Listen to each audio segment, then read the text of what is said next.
In this tutorial, we shall learn how to display and delete a record. This is the display that we shall do. This is a table display that we shall do. Customer delete these links, and we'll add a button for adding a new customer, so it will take back. And this is how the table will be generated. A for each loop will run on all the collection of customers. This tr, so each is a tr. Each tr will have customer name, this, and then a link will be there. This delete text comes from here, and this root id is the parameter. The id will be sent as a parameter picked from customer id, and a page handler, the name of this delete is the name of the function that will be called for deletion. This is the schematic of that function. The name is onGet is prefixed. It is prefixed because this is a get request. So onGet is prefixed and delete is the name of the function page handler, and id is the parameter that comes from root id. And then we will suffix async so that we know that this is an async function, async task. And first we will pick up the customer on the basis of id.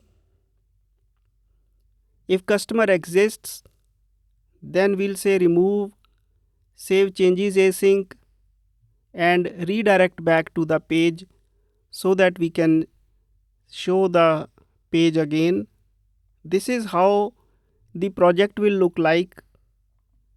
We already have this pages folder and we have this index page. This is the index page that you are seeing is already there. We have added a link for customers so that we can take the user to the customers page where he can delete and see the records.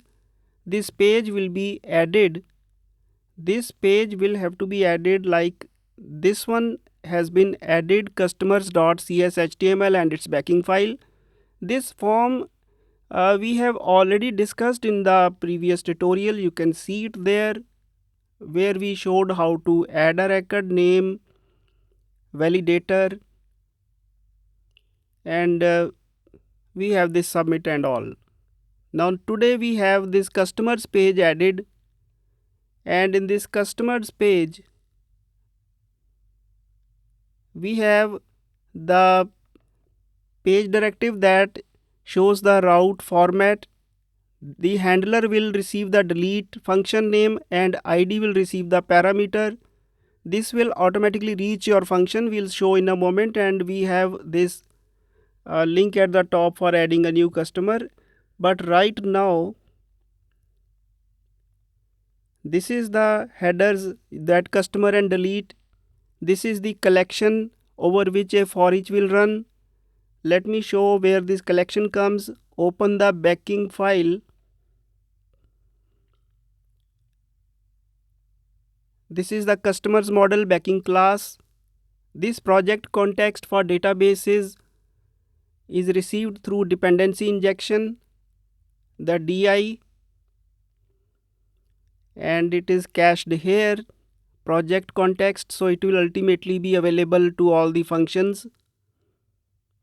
And this is the list of customers that we have shown in that for each, accessed through model.customers.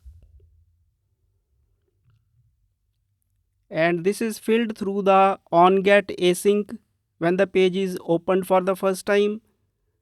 This context customers to list async will fill the customers, and I can also simultaneously show the onGet delete async also.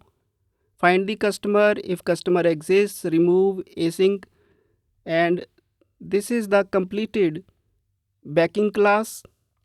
Now let's come back to our for each loop. This is the collection, and we will be generating a tr page handler and pass the ID and name of the handler.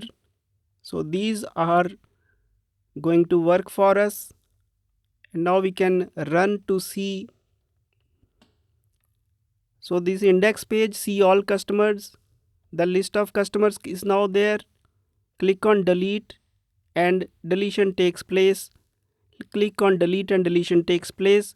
So this is how the whole thing works. You can obtain the source code from me. I'll close it right now. Thank you.